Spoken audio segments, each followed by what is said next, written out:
உலக நடப்புகள் உங்கள் உள்ளங்கைகளில். www.newsbar.lk. வணக்கம். நீங்க ஆன்லைன்ல போடுற ஒரு கமெண்ட்டுக்காக உங்க மேல அவசர கால சட்டம் பாயும்னு சொன்னா எப்படி இருக்கும்? கொஞ்சம் யோசிச்சு பாருங்க.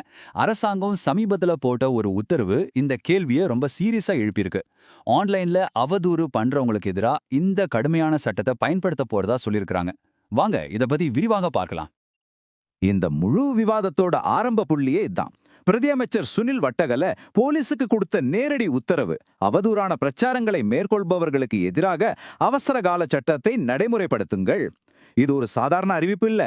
இது இன்டர்நெட் சுதந்திரம், பேச்சுரிமை பத்தின ஒரு பெரிய விவாதத்தையே ஆரம்பிச்சு வச்சிருக்கு. சரி, இந்த உத்தரவை நம்ம முழுசா புரிஞ்சுக்க ஒரு 5 முக்கியமான விஷயங்களை பத்தி பார்க்க போறோம். முதல்ல, என்ன பிரச்சனையை சரி பண்ண இதை நடவடிக்கை எடுக்கிறாங்க? ரெண்டாவதா, இதுக்கு ஏன் அவசர கால சட்டத்தை பயன்படுத்தணும்? மூணாவதா, இதை மீறினா என்ன தண்டனை கிடைக்கும்? அதுக்கப்புறம் இவ்ளோ கடுமையான ஒரு முடிவுக்கு அரசாங்கம் என்ன காரணம் சொல்லுது? கடைசியா, இதனால என்ன தாக்கங்கள் ஏற்படலாம்? சரி, வாங்க முதல் கேள்விக்குள்ள போலாம். அரசாங்கத்தோட பார்வையில அவங்க சரி செய்ய நினைக்கிற இந்த டிஜிட்டல் அவதூறு அப்படின்னா என்ன? அவங்க பிரச்சனைய எப்படி பார்க்கறாங்கன்னு முதல்ல தெரிஞ்சுக்கலாம். அரசாங்க தரப்புல என்ன சொல்றாங்கன்னா, இந்த ஆன்லைன் தாக்குதல்கள் பொதுவா இல்லாம ஒரு குறிப்பிட்ட டார்கெட்டோட நடக்குதுன்னு சொல்றாங்க. அது யாருன்னா, நாட்டோட ஜனாதிபதியும் சில முக்கியமான அமைச்சர்களும் தான் அந்த டார்கெட். இது ஏதோ சாதாரண விமர்சனம் இல்ல, திட்டமிட்டு நடத்தப்படுற ஒரு தாக்குதல்னா அவங்க வாதிடுறாங்க. இந்த தாக்குதல்களோட தன்மையை பத்தி சொல்லும்போது பிரதியமைச்சர் பயன்படுத்துற வார்த்தைகள் ரொம்பவே கவனிக்க வேண்டியது. மிகவும் மோசமான, அடிப்படையற்ற சேறு பூசும் நடவடிக்கைகள் அப்படின்னு சொல்றாரு. இந்த வார்த்தைகளே போதும் அரசாங்கம் இந்த விஷயத்தை எவ்வளவு சீரியஸா பாக்குது, இதை ஒரு சாதாரண விமர்சனமா அவங்க நினைக்கலன்னு புரிஞ்சுக்க. அப்போ இந்த பிரச்சாரங்கள் எல்லாம் எங்கிருந்து வருது? அரசாங்கத்தை பொறுத்த வரைக்கும் இது ஒரு கட்டுக்கடங்காத பிரச்சனையா வளர்ந்துட்டு வருது. ஏன், வெளிநாடுகள்ல இருந்த கூட இதுல ஈடுபடுறதா சொல்றாங்க. இத இப்பவே தடுக்கலைன்னா இன்னும் கொஞ்ச நாள்ல இதுவே சகஜமாயிடும்னு ஒரு அவசரத்தை உணர்த்துறாங்க. அப்போ இவ்வளவு அவசரமான, தீவிரமான பிரச்சனைக்கு அரசாங்கம் என்ன தீர்வு வச்சிருக்கு? அவங்க கையில எடுக்கிற ஆயுதம்தான் அவசர கால சட்டம். இங்க பயன்படுத்தப்படுற சட்டம் பொதுமக்கள் பாதுகாப்பு சட்டம். அதுல முக்கியமா அதோட 5வது பிரிவு தான் இப்போ வெளிச்சத்துக்கு வந்திருக்கு. சிம்பிளா சொல்லணும்னா, நாட்டுக்கு ஒரு பிரச்சனைன்னா ஸ்பெஷல் ரூல்ஸ் கொண்டு வர்றதுக்கு ஜனாதிபதிக்கு பவர் கொடுக்கிற செக்ஷன் இது. இந்த அதிகாரத்தை பயன்படுத்தி தான் ஆன்லைன் அவதூறுகளை கட்டுப்படுத்த போறதா சொல்றாங்க. அப்படின்னா இந்த சட்டப்படி எது எதெல்லாம் தப்பு? ரொம்ப எளிமையா சொல்லப்போனா 3 விஷயங்கள் தடை செய்யப்படுது. 1, பொய்யான கருத்துக்களை பரப்புவது. 2வது, உண்மையான நிலவரத்தை திரிச்சு சொல்றது. 3வது, அரசாங்கத்தோட நடவடிக்கைகளை தடுக்கிற நோக்கத்தோட பிரச்சாரம் பண்றது.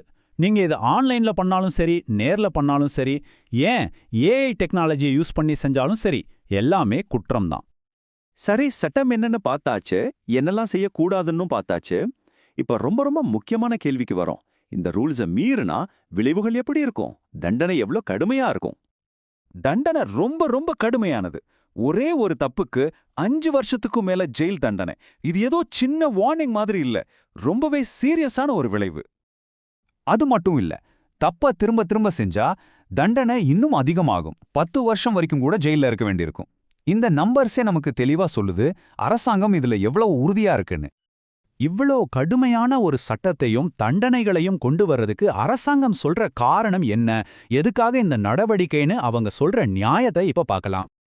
இங்க நியாயம் சட்ட புத்தகங்கள்லேருந்து வரல, கொஞ்சம் உணர்ச்சிகரமான ஒரு இடத்துலேருந்து வருது. ஜனாதிபதி மேல வர தாக்குதல்களை ஒரு மனுஷனா தாங்கிக்கவே முடியல அப்படின்னு பிரதி அமைச்சர் சொல்றாரு. இதுலேருந்து என்ன தெரியுதுன்னா, அரசாங்கம் இதை ஒரு பாலிசி பிரச்சனையா மட்டும் பார்க்கல, ஒரு தனிப்பட்ட தாக்குதலா பார்க்கறாங்க.